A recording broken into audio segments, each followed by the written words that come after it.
Uma outra questão aqui, e nesta resposta já trazendo um pouco das outras perguntas do Bruno, referentes à questão da palavra virgens, nós não devemos entender aqui o termo virgem como sendo aplicado ou à igreja diretamente ou a Israel diretamente, mas como moças puras. E nós vamos entender, quando eu trouxer alguns outros textos que falam sobre virgem, nesse sentido simbólico, como moças puras, que ainda estavam na sua inocência, consideradas puras assim pela cultura. Apenas isso, nada mais, nada simbolicamente revelador, mas apenas isto. E é importante também observar que, apesar das virgens estarem se associando ao noivo que é Jesus, as virgens não são a noiva. O noivo está se encaminhando para as bodas nupciais. Então, aquela que é mais importante, vamos dizer assim, no significado da parábola, se fôssemos aplicar de maneira literal, como as pessoas tentam fazer, não apenas como uma simbologia de pessoas que são puras, mas então nós teremos que aplicar. Tá, mas se o texto está falando de igreja, então a igreja não é mais importante, porque a noiva não são as virgens, o mais importante é a noiva. E a igreja é tratada como noiva. Então por que a igreja não está sendo simbolizada neste momento? Somente as 10 virgens. É algo a se pensar. E o interessante é que Mateus 25 ele é muito semelhante a Apocalipse 19, quando está falando sobre as bodas. Olha só o que diz o verso 7 de Apocalipse 19. Regozijemo-nos, vamos nos alegrar e dar-lhe glória, pois chegou a hora do casamento do Cordeiro, e a sua noiva já se aprontou. Então, nós temos o noivo, que é o Cordeiro, e a noiva, que já está pronta. E olha o verso 9. E o anjo me disse, escreva, felizes os convidados para o banquete do casamento do Cordeiro. Não é muito semelhante esse texto de Mateus 25 com Apocalipse 19? O texto está falando de um noivo, de uma noiva e de convidados. O texto de Mateus 25 está falando de um noivo, de uma noiva e de virgens acompanhantes, convidadas, que são felizes, pelo menos as que entrarem.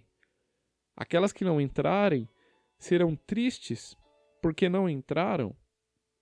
Então felizes são as 5 virgens que entraram, as convidadas, que conseguiram adentrar.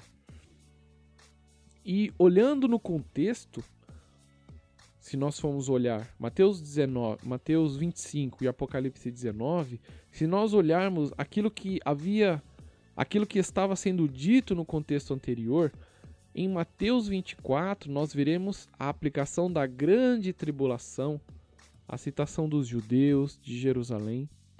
E se nós olharmos o contexto anterior de Apocalipse 19, desde o capítulo 6 até o capítulo 18, nós também veremos a aplicação da grande tribulação. Nós veremos os judeus sendo apresentados ali, os 144 mil. E o interessante é que, olhando Apocalipse 14, nós veremos que os 144 mil, o texto vai citar que eles eram homens castos, homens virgens, separados para o propósito da grande tribulação. Não se pode fazer uma referência? É claro que essa seria uma interpretação um tanto quanto forçada, eu admito, mas é a única base que nós temos para fazer essa associação. Porque o outro texto que vai falar sobre virgem, 2 Coríntios 11, 2, vai dizer assim: o zelo que tenho por vocês é um zelo que vem de Deus. eu os prometi a um único marido, Cristo, querendo apresentá-los a Ele como uma virgem pura. Então essa é uma alusão breve e genérica para a igreja. É o único momento em que a igreja é chamada de virgem, e de uma maneira muito simbólica, muito genérica. É impossível associar isto a Mateus 25. O outro texto é Apocalipse 14, verso 4. Estes, os 144.000, são os que não se contaminaram com mulheres, pois se conservaram castos, ou seja, a palavra virgem é o mesmo termo que aparece ali em Mateus 25, e seguem o Cordeiro por onde quer que ele vá. Foram comprados dentre os homens e ofertados como primícias a Deus e ao Cordeiro. Então, o texto de Apocalipse 14, ele é muito mais literal. E aí, voltando para Apocalipse 7, nós veremos que os 144.000 são pessoas, 12.000 de cada tribo de Israel. E aí vai citando os 12.000 das 12 tribos. Portanto, seria mais correto fazermos a associação com os judeus do que com a igreja.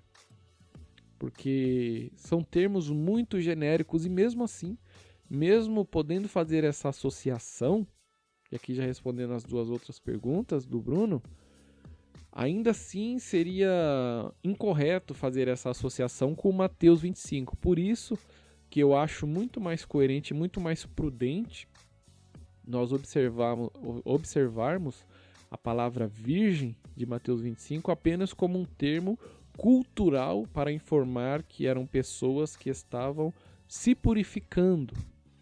As 10 virgens, e aí 5 delas acabaram que não vigiaram e ficaram de fora.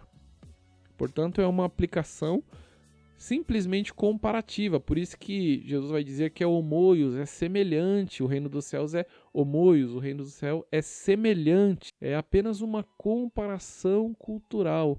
Jesus é mestre em trazer coisas do reino celestial e aplicar utilizando simbologia dos homens. É isso que ele vai dizer para Nicodemos. Se você não consegue entender aquilo que eu estou dizendo através da linguagem dos homens, o que dirá quando começarmos a falar sobre coisas espirituais, sobre coisas do céu? Aí é que você não vai entender mesmo. É isso que ele está dizendo ali. São comparações terrenas, você precisa nascer de novo. Aí a mente incauta de Nicodemos vai dizer: como é que pode um homem voltar para o ventre de sua mãe? Não é isso. Você é mestre em Israel e não está compreendendo as coisas simples que eu estou aplicando. É apenas cultural, não é tão enfático como você, com a sua mente racional, está dizendo. É apenas uma aplicação para que todos possam compreender, para que não fique difícil para as pessoas, para que não seja necessário interpretações e debates. Não, é coisa simples, é algo sequente, é algo corrente de compreender. Então, se nós estamos falando de judeus aqui no capítulo 24, continue nessa compreensão, não precisa fazer uma enxertação incoerente aplicando para a igreja.